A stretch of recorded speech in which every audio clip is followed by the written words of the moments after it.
May tanong sa akin, Boss Ray, Sir, ito pong bagong Ola po, Sir, grabe po yung ginawa nila sa akin, Sir. Nagpapahiya po talaga sila sa akin. Yung mga contact reference ko, tinatawagan nila at tinetext na kesyo sila daw ginawa kong co-maker, hindi naman. Sana po mapansin kung paano ba to sila i-report.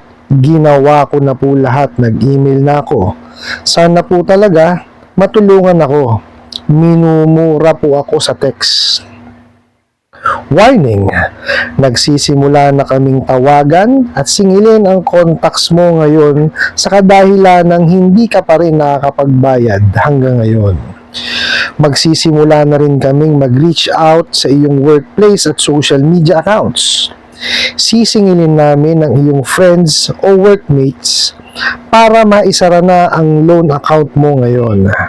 Magbayad na ngayon na para maiwasan ang aksyon na ito. Salamat. Alright, napakagandang katanungan po nito.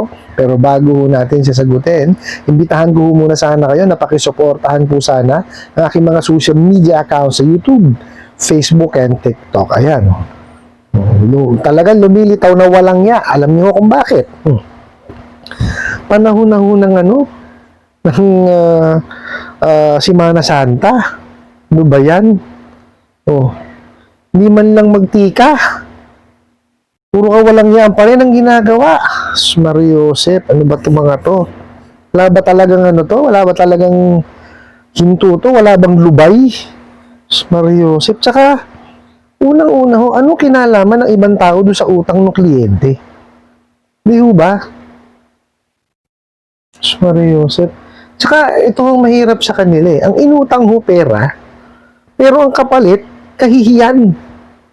Di ho ba? Collection by shaming eh.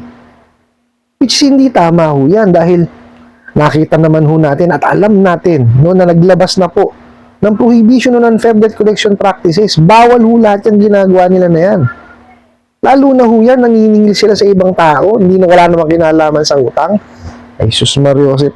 Sige ho, hihimayin natin to, no? Papatulang ko itong mga bugok na to. Sabi nyo nga po, no, na tinatawagan yung mga reference ninyo, contact reference, no, at message na ginawa daw ni co-maker. Yes, Mariosep. Ito lang ho yan. Para po ang isang tao ay maging co-maker o co-borrower, dapat alam niya muna, no, na co-borrower siya at co-maker. At dapat po, nakapirma rin siya sa kontrata. Kasi po, sa kadahilanan na pareha sila ng liability dun sa kanilang nahiraman. Okay, ganun lang po yun. Ganun lang po siya. Hindi ho yan, hindi ho yan na dapat kayo natatakot. No? Kasi ho, biruin nyo, sa halagang 500 pesos, may co-maker, may sira ulo yata ito mga to. Diba? Tsaka ho, isa pa yung, yung mga references. Para ho kayo maging reference, dapat alam ninyo. Diba? Kasi tatawagan kayo eh. Magtatanong ho dapat sa inyo yung nagpapautang, no?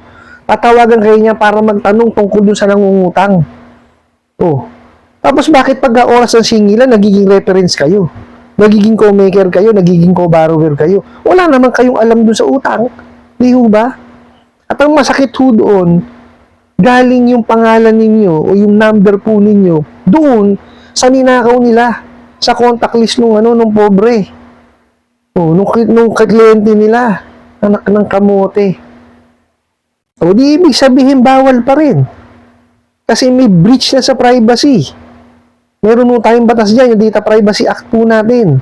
Bawal ho yung ginagawa nilang ganyan, yung pagkuha ho ng detalye ng ibang tao. Tapos gagamitin against the person pagka hindi nakapagbayad sa takdang panahon, abay sira ulo, no? Yan ho ang mahirap dyan sa mga bugok at abusadong online lending apps na yan. Yung pong naknakaw nila dun sa inyong cellphone, nung binigyan nyo sila ng access, ayan, ginagamit to against you. Ginagawa nilang collateral yan. Pag kayo, sumablay kayo sa takdang panahon, no, ng paghuhulog, ayan na ho. Gagawin na nila yan. No? Lahat na lang ng walang kilalaman iaabalahin. Kasi nga ho, ipapahiya kayo. Yan lang naman ho ang gusto niya mga bugok na yan. Di ba kadali-dali, ang hiniram pera. Dapat ang sisingilin, pera din ang hindi yung ang ginagawa kasi nila, ang ginagawa ng paniningil, pamamahiya. Di ba? Mga bugok na abusado online lending apps, ang hiniram sa inyo, pera. Pera ho ang singilin ninyo. Hindi yung bibigyan nyo ng kahihiyan yung tao. Sira ulo kayo. Tapos, tinatanong nyo kung saan magre-report later po, no? Ano yun lang natin to. Tapos sabi nyo, minumurad din kayo. Wala naman ho ibang gagawin niya mga bugok na yan. Puro kawalang yan talaga. Mumurahin kayo. O ito ho. Doon sa pinadalang mensahe. Sabi, nagsisimula na raw silang tawagan at singilin ang contacts na, nasa contacts daw po ninyo dahil sa kadahilan ng hindi pa rin kayo nakakapagbayad. O, nakita nyo, kawalang yan. Ano kinalaman ng contacts ng mga ninakaw nilang sa contacts nyo? Di ho ba? Kaya sabi ko sa inyo, di ba, kung hindi naman ho talaga kailangan, huwag nyo hiraman.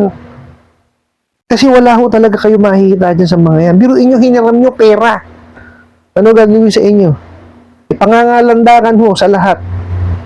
Di ba? Bibigyan talaga kayo ng kahihiyan. Oh. Mariusip. Talagang ipapahiya ho kayo. Oh. Mga walang niya talaga. Mariusip. Ano kinalaman nung ninakaw nila? Tsaka tignan nyo lang ho, dun po sa mga, mga nanonood po sa akin. Pagka kayo, sinabihan kayo na ginawa kang co-maker, ginawa kang reference, ginawa kang co-borrower, no, wag ho kayong maniniwala. No, kasi ho, dapat alam nyo eh. Alam nyo dapat na kayo'y reference, co-borrower, co-maker, o kahit na nga ho, tawag dito, guarantor eh. Dapat alam nyo. Hindi po pwede hindi nyo alam. Kasi, pagka co-maker, co-borrower, no, tsaka guarantor po, pumipirma po yan sa kontrata. Okay? Pagka naman po reference, dapat alam nyo rin kasi tatanungin kayo tungkol dun sa nanghihiram. Hindi po ba? Hindi po pwede pagka yan, singilan, kuwari, hindi pa po nakakabayad yung kliyente. Kung kailan singilan, tsaka kayo aabalahin. Hindi ho ganun yun. It doesn't work that way. Di po ba? Ang paniningil po napakadali. Sasabihin ko sa inyo, mga bugo katabusadong online lending apps. Di ba? Gawin nyo lang yung tamang pagpapautang.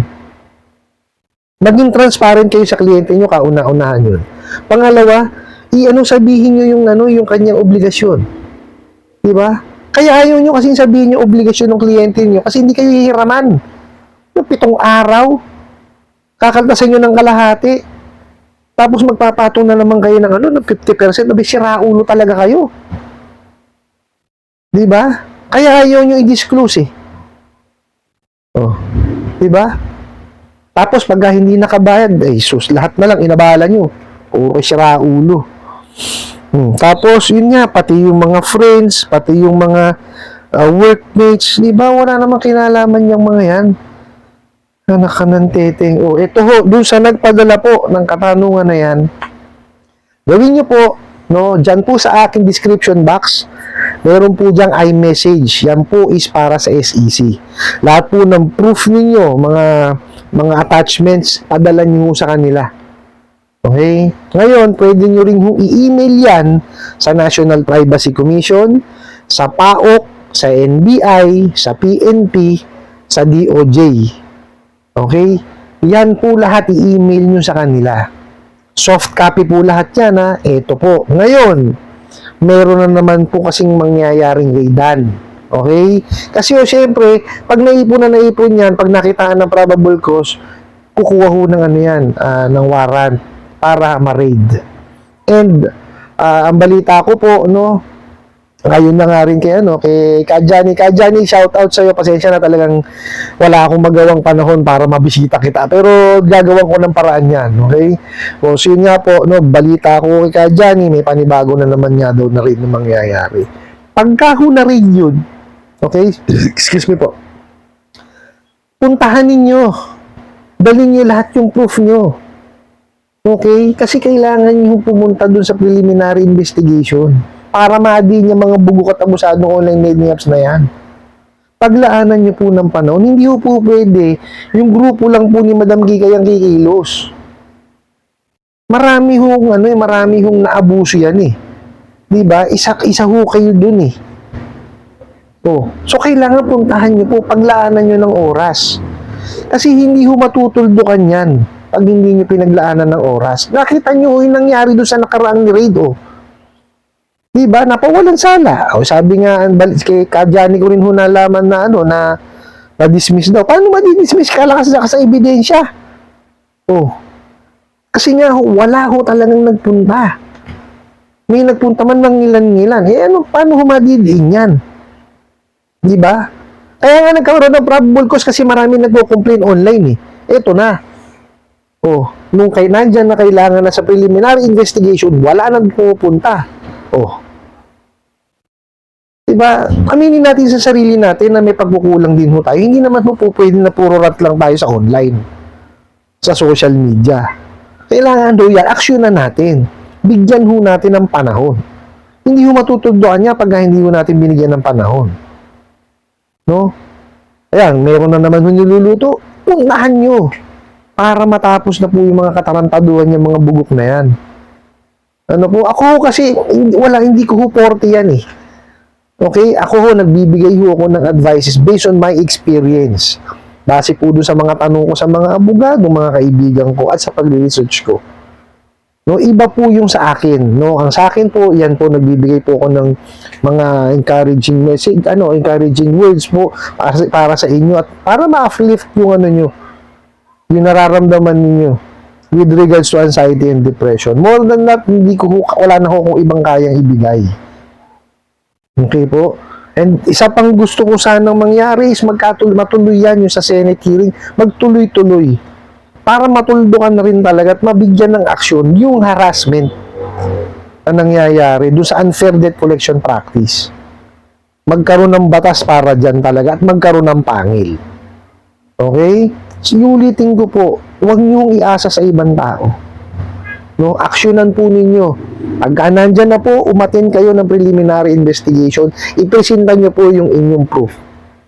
Di po ba? Para hindi umagaya doon sa mga naunang grade na nabaliwala lang po. Kunwari pang ayaw payagan yung di ba, yung bawasan yung bill, pero nakalabas din naman ng, di ba, ng libre pa. Oh. Diba? So, aksyonan po natin, gawan po natin ng aksyon. Okay?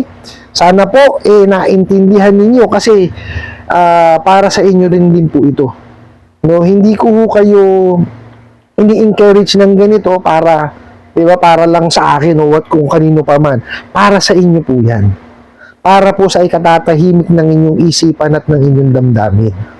No, kayo lang din naman po ang ang magbe-benefit diyan, wala naman pong iba. I hope nasagot ko po itong katanungan na to at sana po makatulong. Maraming salamat po sa inyong walang sawang pagsuporta at panonood sa aking mga videos. Maraming salamat po sa inyong pag-like, pag-share, pag-comment at pagtatanong. And kunin ko na rin po itong opportunity na to na imbitahan po sana kayo na pakisuportahan po sana ang aking mga social media account sa YouTube, Facebook and TikTok. Nasa muli po, yun lang.